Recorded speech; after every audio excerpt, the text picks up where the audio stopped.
Hi, everyone. Thank you for attending the Don't Get Vaped In workshop today. This presentation was created by the Egg Harbor Township High School Stand Up and Rebel group and has been provided to you by Atlantic Prevention Resources. So, what is vaping?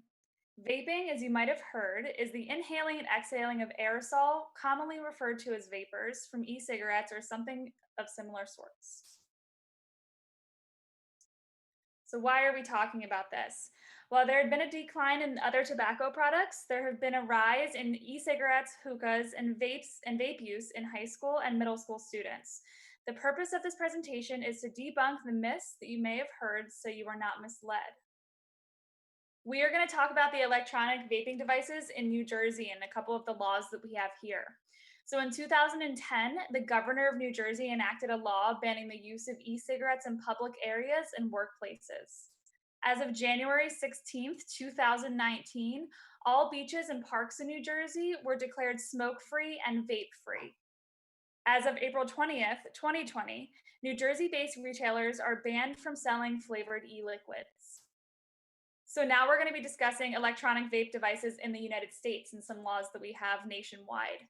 So as of February 6, 2020, all retailers will be prohibited from selling all flavors other than menthol and tobacco of cartridge/pod-based electronic nicotine delivery systems, otherwise known as vapes. So, the nicotine nightmare. E cigarettes, along with other devices used for vaping, contain nicotine, which is a highly addictive drug. Nicotine, along with other chemicals, damages the growth within your brain. Nicotine is poisonous if absorbed through the skin, causing rashes. If ingested by a young child, it can cause vomiting, nausea, or death. Nicotine is the addictive component in all tobacco products and is known to be as addictive as cocaine, heroin, and alcohol. So these are some ingredients in vapes. These are not all of the ingredients, of course, but we have formaldehyde, propylene glycol, which has been found within deodorants and antifreeze in your car. It's a very cheap preservative. Glycerol, lead, which is of course a heavy metal, nicotine, which is the addictive drug that we just talked about, and diacetyl, which is an artificial flavoring component, which we will discuss in a little bit. So, something to note, it is not just water vapor. The main ingredients in e cigarettes include nicotine, propylene glycol, vegetable glycerin, and flavorings that, when heated, release aerosol particles containing toxic metals like lead, nickel, tin, and cancer causing chemicals like formaldehyde. There's risk even without the nicotine. The flavors added to e liquids have only been tested and approved in food meant to be eaten and not to be inhaled directly into your lungs. The health effects of inhaling these flavors are currently unknown. All right, so now we're going to talk about some methods of vaping companies when it comes to how they advertise. So, a lot of the vaping advertisements that you will see target teenagers and young adults. They advertise that it's portable like and it's similar to Juul, which we're going to talk in a little bit. But a lot of these devices resemble a USB and it's designed to blend in with your school supplies. So if you look at this picture here to the left, this is for a brand called Candy Pens. And that to-do list there says study, groceries, band practice, and vape time. Now, of course, the laws in the state of New Jersey state that you have to be over 21 years old to buy a tobacco product. But does this advertisement really seem like it's meant for an adult? I would say no. This looks like an advertisement for a middle schooler or someone in high school. I think they threw in the groceries there one just to make it seem a little bit more mature. But realistically, especially with the pen, the post it, the laptop, the planner on the side there, this advertisement really seems like it's targeting, people who are younger than 21 years old, middle school and high school students. So don't get tagged by at Big Tobacco, okay? So these tobacco companies, they want you to become a new smoker so they can profit off of you because you are their target audience and they want you to develop a nicotine addiction all so they can make money. These companies do not care about your health, your well-being, what you're into, about getting addicted, any of that. All they want to do is make money off of you. This is how the youth is bombarded with advertisements. These are some vaping advertisements that are commonly seen in magazines or on billboards. So if we look at the bottom right over here, the Juul advertisement, this is up in Times Square in New York. If you look at the colors and just the girl in the hat, with the all black outfit on, to me, this does not seem like a vaping brand. This seems like a fashion brand, a jewelry brand, a brand that is designed for young people, especially with the pastel colors. I'm sure it was probably around springtime, very on trend. So this isn't an accident. This company was really tricky with their advertising, and they know that they wanted to go after middle school and high school students to get them addicted so they can make money. How do advertisements lure in customers to buy these products? Language and imagery. They say things like, nobody likes a quitter, so make the switch today. Make the smart choice. They talk about the pros in quotation marks, right? Pros of these products. All the different flavors. There's no quote unquote smoke. And then it's the healthier choice. And there's themes of rebellion and freedom. And according to a 2014 CDC study, over 18 million kids see these e-cigarette advertisements. And that is a lot of kids to be exposed to kind of like false advertising like this. And what I always want you to understand is that healthier does not equal healthy. Safer does not equal safe. If you have something that is very toxic with like 6,000 chemicals, and then they make a brand new product with, 5,000 chemicals, is it safer? Yeah, maybe, but does that make it safe? No. So just always remember that. So these are some celebrities and influencers that we have seen use these products. We have Selena Gomez, Sophie Turner. This, I guess, was a TMZ, or I'm sure some sort of paparazzi captured these pictures. But it just goes to show it doesn't matter how wealthy you are, or how many personal trainers or health coaches that you have. Nicotine addiction is ruthless. You don't get to choose what your brain gets addicted to. So I'm sure these celebrities tried it once and boom, became addicted. They might not know all the negative health consequences that come along with it. So it's just really important to always remember that nicotine is a very powerful drug. So again, some more methods of advertising coming from these vaping companies. There's a variety of flavors. It's more attractive or eye-catching. It's designed to look like tech, not a vape. And they really try to cover up the really, truly harmful effects that vaping can have on your body and on your brain and on your lifestyle. Even this advertisement to the left here, smoke vanilla, it's electric. At first glance, this just looks like an ice cream advertisement, right? You really don't notice where it says green smoke. And then you look at the bottom and you realize that that's an electronic cigarette right there. And that's absolutely not an accident. Cigarettes became unpopular with young people. My generation and younger, cigarettes were not really the thing. People were done smoking cigarettes. It smelled bad. They knew the horrible consequences from it. But now, when vaping came out, they tried to make a product, with certain fruity flavors. And fruit is, usually a very healthy thing. So they tried to really cover up these harmful effects when in reality, vaping is no more safe than smoking. And in some cases, it can be worse. So I want to talk about nicotine salts for a moment. Nicotine salts deliver higher concentrations of nicotine than other nicotine liquids.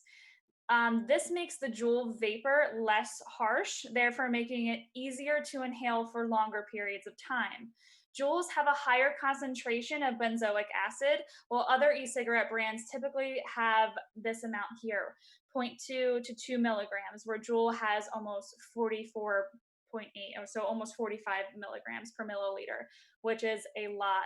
And nicotine salts and benzoic acid have been linked to abdominal pain, nausea, and vomiting if exposure is constant. So Juul, the reason why it really exploded like it did is because of these really potent nicotine salts. So it's still not cool to Juul. It's still a vape or e-cigarette.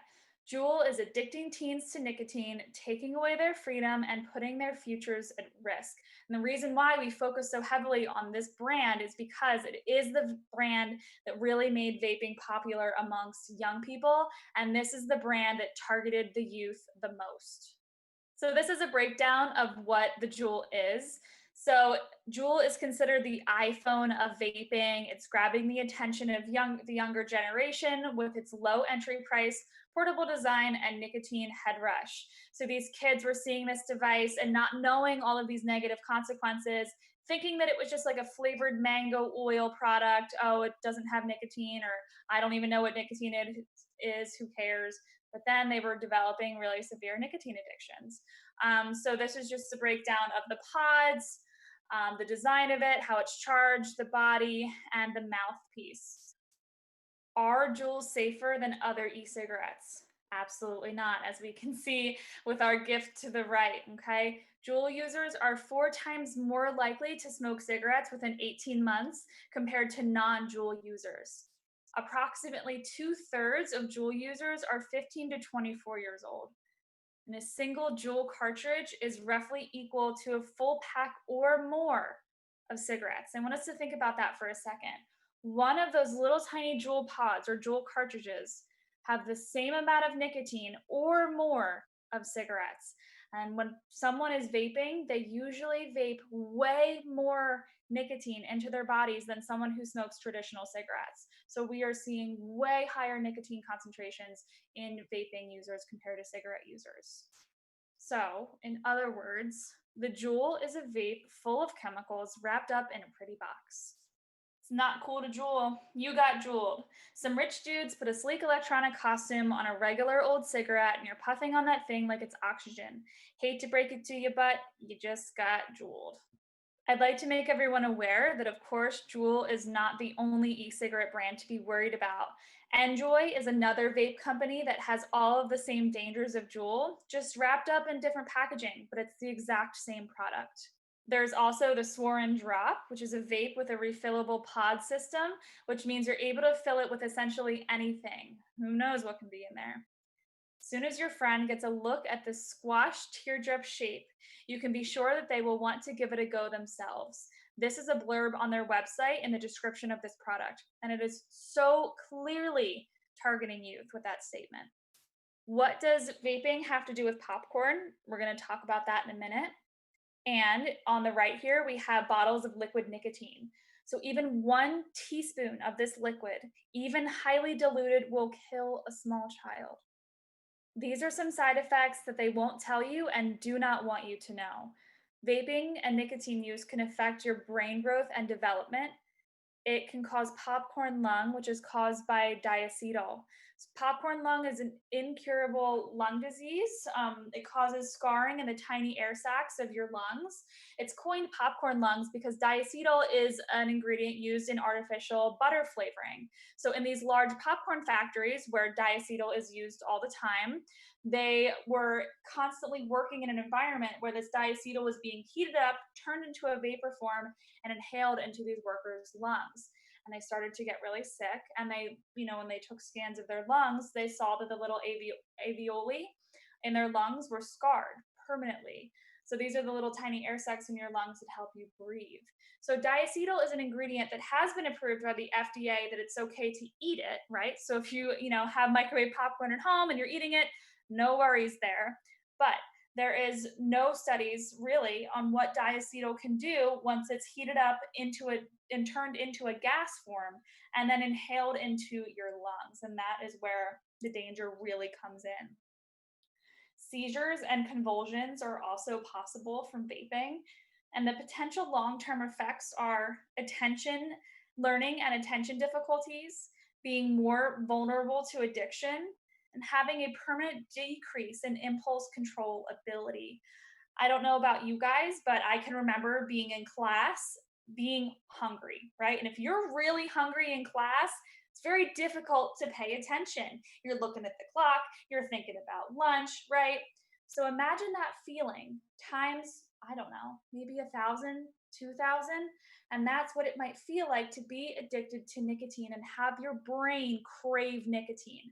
So if someone is sitting in a classroom and they have a nicotine addiction and they're unable to get that fix at the moment, of course it's going to be very, very hard to pay attention.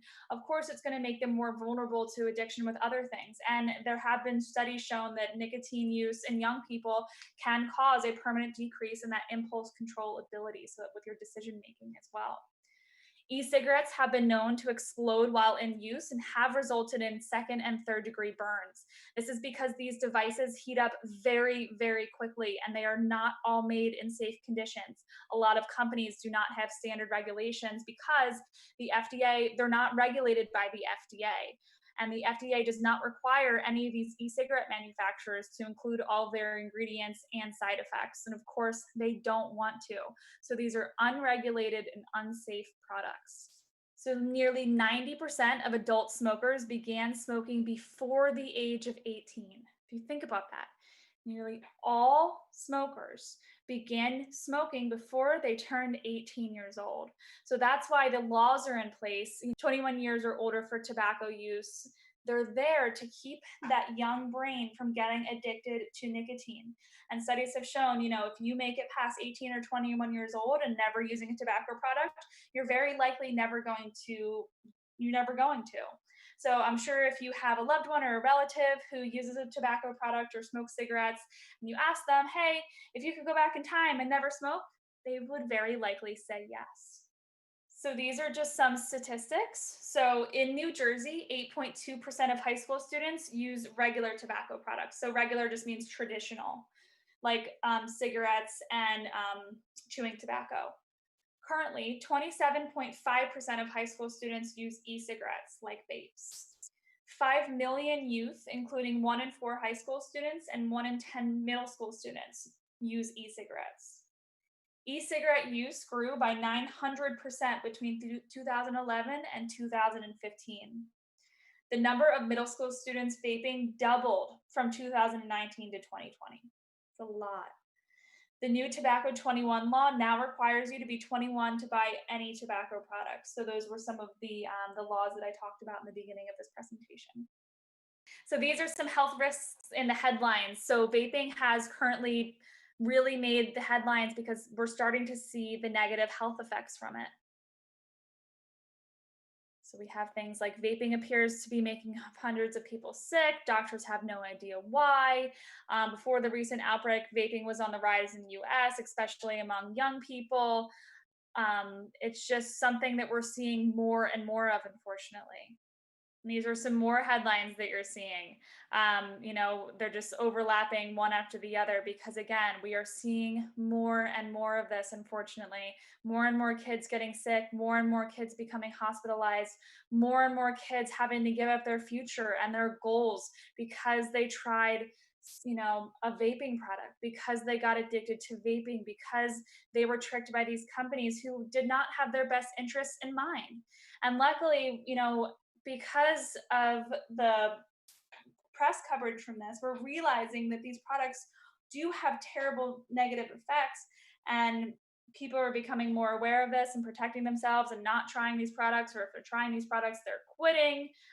But it's just a really sad thing that's happening, and hopefully moving forward, there will be less and less use of these really dangerous products. So I'm sure this might be a familiar image to you. This was a viral social media post from this girl, but even vapors are against vaping. I want to start a no vaping campaign. This isn't because of vaping. I got pneumonia that saved my life. The vaping would have killed me. So in 2018, the Surgeon General had a call to action, and they said the aerosol inhaled and exhaled is not water vapor. The aerosol inhaled and exhaled contains harmful substances like heavy metals, volatile organic compounds, and ultrafine particles that may be carcinogenic. Flavors have health risks, especially if ingested. Moderate evidence that e-cigarette usage increases the frequency and intensity of cigarette smoking in the future. So for more information, please visit don'tgetvapedin.com for everything that we talked about today. Last year, 3 million teens began smoking e-cigarettes without knowing the dangers, but the danger is real. 90% of smokers begin as teenagers, allowing nicotine addiction to start early. Don't get vaped in. To find out more about the dangers of vaping, visit don'tgetvapedin.com. This message brought to you by Tobacco Free for a Healthy NJ, with funding through the NJ Department of Health. If you'd like to learn more, please follow incorruptible.us on Instagram, Facebook, and Snapchat. Incorruptible Us is a statewide group. This is the Atlantic County members. Work in collaboration with Stand Up and Rebel, which I'm sure you will learn about in a little bit. And there's big statewide events and gear that you get, and it's a really fun time. So I highly suggest you checking that out. So this is Atlantic Prevention Resources contact information. If you have any interest at all, you can always email info@atlprev.org. How to get help. If you think you're addicted to tobacco or vaping, there is help. Helpful contact information is below. So thank you so much, everyone, for joining me today. I hope you learned some things about vaping. Please pass this information along. And again, if you have any more questions or if would like more information, don'tgetvapedin.com is a wonderful resource. Thank you.